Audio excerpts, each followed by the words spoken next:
In the first video in this playlist, we looked at using the Maclaurin expansion to approximate functions either at or very close to 0. If we want to move away from 0 to some value where we could say x is equal to a, we'd need to use the Taylor series. The Taylor series can come in a couple of different forms which we'll look at, but we need to remember that it has to be infinitely differentiable at x is equal to a. So let's look at the two forms that we're given. We're given that the f of x is equal to the f of a plus f dashed of a multiplied by x minus a. So this one we're going to be expanding in ascending powers of x minus a plus f double dashed of a x minus a all squared over 2 factorial dot dot dot so on and so forth, and then we come up to the half derivative, and then we have x minus a to the power of r over r factorial, and so on and so forth. And this is one particular expansion that we would be expected to use. We wouldn't be expected to remember it, but if you do, it could be handy. But that's now the an expansion in ascending powers of x minus a. If we replace x now with x plus a, we can expand this and we'll get the f of a plus f dashed of a, then we'll have x. And you can probably see how that works, okay? If we're making that substitution, you can see why we've wound up now with x instead of x minus a. Plus f double dashed of a, then we'll have x squared over 2 factorial. And then dot dot dot dot, and then we'll have plus f, and then we'll take the half derivative of a x to the r over r factorial, and so on and so forth. And it can often be more convenient using one over the other, and in questions you'll often be directed or guided into which one to use. In this video we'll look at a couple of examples and put it into play, but the take-home message is a lot of the stuff you used in the Maclaurin expansion is relevant to this.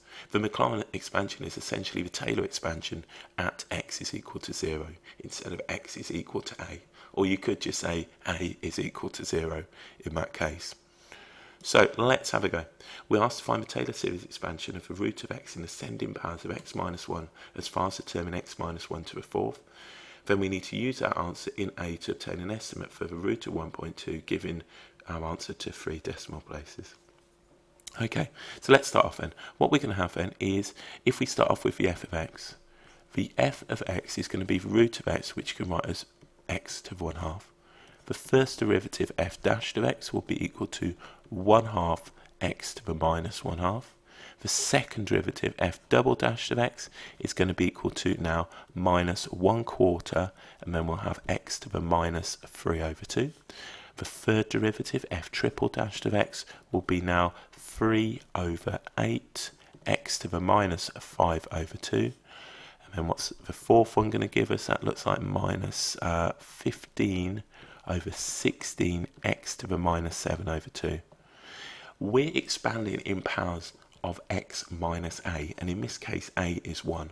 So we need to evaluate the f of 1, and this will give us now 1 to the 1/2 power, which of course gives us 1. F dashed of 1 will be giving us now 1/2, and then we'll have 1 to the minus 1/2, which gives us 1/2. The second derivative will get now that f double dashed of 1 is going to be minus 1/4, 1 to the minus 3 over 2, which gives us minus 1/4. The third derivative, f triple dashed of 1, will give us now 3 over 8. Then we'll have 1 to the minus 5 over 2, which is 3 over 8. And then finally, the fourth derivative of 1 will be equal to minus 15 over 16, 1 to the minus 7 over 2, which is, of course, minus 15 over 16.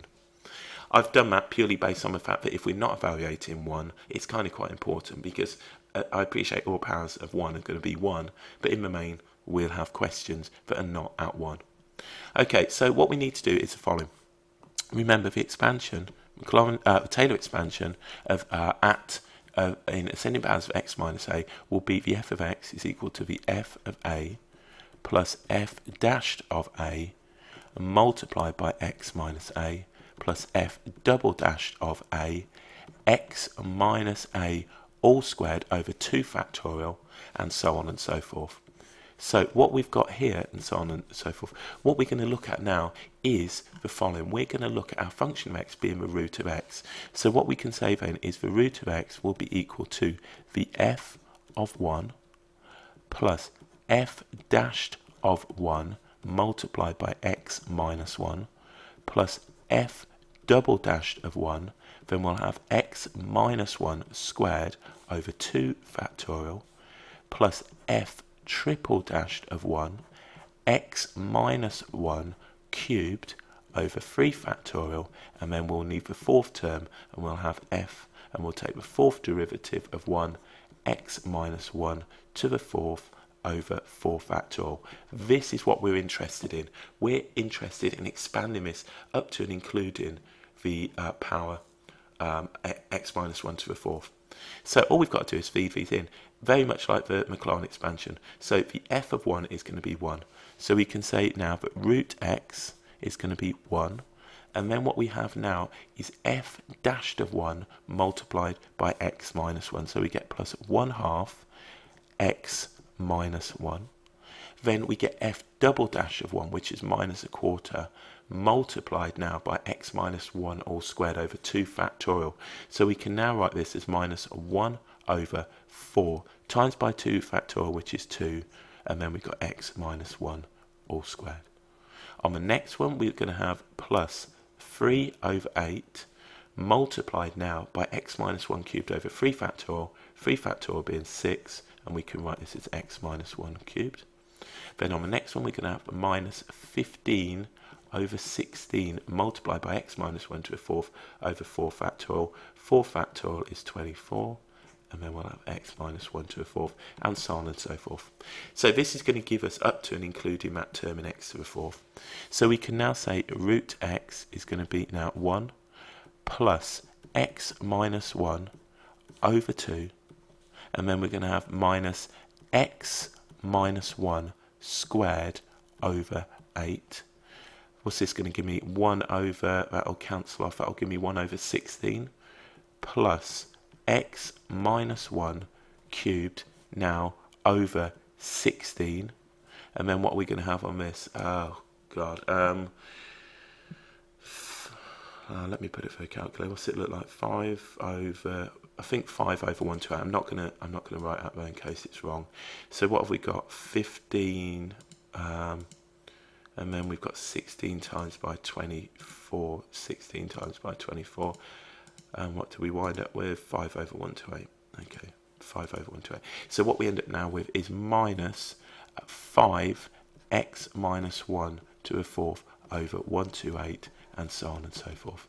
So that is the expansion of the root of x up to and including the term in x minus 1 to the fourth.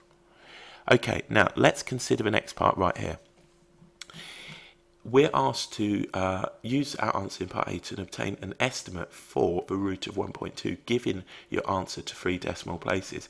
Now let's just consider this. Now what we've got here is x minus 1. We simply need to evaluate through here 0.2. Okay, if we want the root of x, the root of 1.2, if we get 1.2 minus 1, we're going to get 0.2. So what we're going to have then is 1 plus, then we'll have 0.2 over 2, then we'll have minus 0.2 squared over 8, and then we'll have plus 0.2 cubed over 16, and then we'll have minus 5 lots of 0.2 to the power of 4 over 128. So let's whack that for a calculator. Okay, and what we'll do, we'll put it in like so, and that'll be my answer, 0.2, 1/5. And what we need then is, we'll go along, we need 1 plus, and then we're going to have our answer divided by 2. So if we just whack this in, answer divided by 2, and then what we're going to have on the next one, we're going to have minus our answer squared. So minus our answer squared over 8, and then we're going to move on to the next one. Let's move on to that one. Then we're going to get plus, so let's get out of there, plus our answer cubed, so answer cubed now over 16, and then we end up now with the next one, let's get this in here, minus and then we have 5 multiplied by our answer to the power of 4, which we can put in like so, and then we put all of that over 128, and this will now give us our approximation. So what's that give us? 1, what do I want it to? Was it 3 decimal places? 3 decimal places. So let's write this here. It's going to be 1, and we'll write it out in its full. 1.095. What was it? 473. 4375. 4375. So if they want this to 3 decimal places, 1.095. Now, if we take a look at what now the root of 1.2 is, hopefully we'll get some answer. So if we now, if we want to store this, just out of interest, shift store, and you can choose any one of these, A, B, C, D, E, F. I'm going to choose D, so the answer is D. So for example, now if you turn it off and you want it to bring that answer back, there it is, just there. That might be useful for you. So what we're looking for then is a root of 1.2, and we will consider now what we've got. Okay, there we go. So it's fairly accurate, so we know whatever we've done, even if we've made a complete screw up of it, we're not going to be a million miles away off in terms of an approximation. So whilst we might get the question wrong as such, you can see that's not a bad effort to 3 decimal places there. So that's our expansion right there in powers of x minus 1 up to that x minus 1 to a 4th, and then we've evaluated by simply thinking about 0.2. Okay, you might want to write here that it's approximately equal to these 4, or you can put ... and so on and so forth. It's different notation is often used, which is entirely up to you. But if you're going to use equal to, you need to put the dots because it's continuing. It's not equal to this. It's approximately equal to this part right here. So if we're going to say equal, we need to continue on. Okay, let's look briefly, and we'll do one other one. We're asked to use Taylor's expansion to express each of the following as a series in ascending powers of x as far as the term in x to the 4th. Okay, we'll do one of these. Now consider the following. If we have the f of x plus a, what we end up with is the f of a plus f dashed of a multiplied by x plus f double dashed of a multiplied now by x squared over 2 factorial, and we're going up and we'll take it up to the terms in x to the 4th plus f triple dashed of a multiplied by x cubed over 3 factorial, and then for this particular question we'll have f and we'll take the 4th derivative, and then it'll be x to the 4th over 4 factorial, and so on and so forth. So this is what we're concerning ourselves with now. So let's start off with the following, and we'll just do the first one and we'll go through it fairly quickly. What we'll have is the f of x is going to be equal now to cos x. If we take the derivative f dashed of x, we're going to end up with minus sine x. If we now take the second derivative, f double dashed of x, we're going to end up now with minus cos x. Then if we take the third derivative, we're going to end up now with sine x. And then the 4th derivative, we're going to end up with cos x. And we'll work with these right here, okay? We're looking up to and including the term in x to the 4th. So what I now need to do, just consider now a this time is pi by 4. So we need to evaluate the f of pi by 4. Cosine of pi by 4 is going to give me 1 over root 2, or root 2 over 2 if you rationalise it. The minus sine, so if we do f dashed of pi by 4, we're going to now get minus 1 over root 2.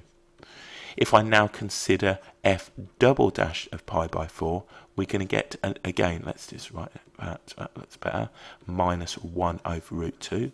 And then if we take the third derivative of pi by 4, we're going to end up now with 1 over root 2. And then finally, if we take the 4th derivative at pi by 4, we're going to end up now with positive 1 over root 2. So all we need to do is expand this like so. So what we can say now is cos of x, so let's put this, cos of x plus pi by 4 will be equal now to, and we can write this as the f of pi by 4 plus f dashed of pi by 4, and then we're going to get multiplied by x. All we're doing is continuing this pattern right here, plus f double dashed of pi by 4 multiplied by x squared over 2 factorial, plus f triple dashed of pi by 4 multiplied by x cubed over 3 factorial, and we want it up to and including the term in x to the fourth, so we'll take the fourth derivative at pi by 4 of x to the fourth over 4 factorial, and that of course will continue. So all we're going to do is evaluate this. So what we end up with then is the cos of x plus pi by 4 is going to be approximately equal to, and we're taking the first 5 terms here, the f of pi by 4, which is going to be 1 over root 2. Then what we're going to get here is the f dashed of pi by 4 multiplied by x, and this is going to be minus 1 over root 2, and then we're just going to have x. On the next one we need f double dash of pi by 4 multiplied by x squared over 2 factorial, which will give me minus 1 over 2 times by root 2. Remember 2 factorial is 2, and then we're going to have multiplied now by x squared. Then on the next one, what we're going to wind up with now, if we consider, we've got the f triple dash of pi by 4 multiplied by x cubed over 3 factorial. So this is going to be 1 over, and 3 factorial is going to be 6, times by root 2, and then we're going to have x cubed. And then finally, we need f to the fourth derivative of pi by 4 multiplied now by x to the fourth over 4 factorial. So what we get now is plus 1. 4 factorial is going to be 24, and then we're going to end up now with root 2 x to the fourth, dot dot dot, and so on and so forth. In fact, I've used the approximation here, so it's approximately equal to these. Of course, we can tidy this up, and you might want to write this now as the cos of x plus pi by 4 is going to be now, and we'll use approximately equal to, taking the common factor of 1 over root 2, we're going to have 1 minus x, and then on this one we're going to have minus x squared over 2, then we're going to have plus x cubed over 6, and then we're going to have plus x to the fourth over 24. And we could write the approximation like so. There we go. So that's what we wind up with now.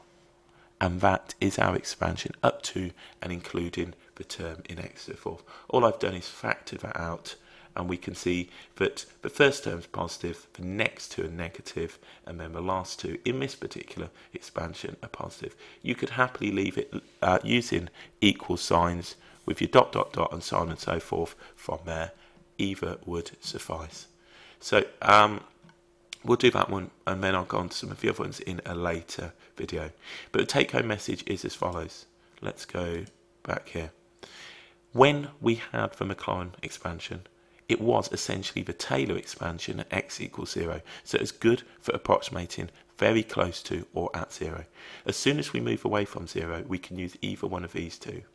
We can use the f of x is equal to the f of a, and so on and so forth, and expand in powers of x minus a.